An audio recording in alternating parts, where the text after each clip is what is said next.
মসিহ ঈসা ইবনে মরিয়ম আরো বলবে, তাওরাতের যে বাণী আমার কাছে রয়েছে আমি তার সত্যায়নকারী।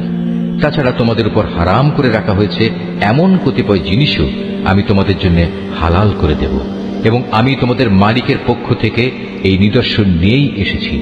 অতএব তোমরা আল্লাহকে ভয় করো এবং আমার আনুগত্য করো। নিশ্চয়ই আল্লাহ তাআলা আমার মালিক, তোমাদেরও মালিক। অতএব তোমরা তাঁরই ইবাদত করো, আর এটাই হচ্ছে একমাত্র সঠিক ও সোজা পথ। অতঃপর ঈসা যখন তাদের থেকে কুফরি আঁচ করতে পারল, তখন সে সাথীদের ডেকে বলল, কে আছো তোমরা? আল্লাহ তাআলার পথের দিকে চলার সময় আমার সাহায্যকারী হবে? হাওয়ারীরা বলল, হ্যাঁ, আমরাই হব আল্লাহর সাহায্যকারী। আমরা আল্লাহর উপর ঈমান এনেছি।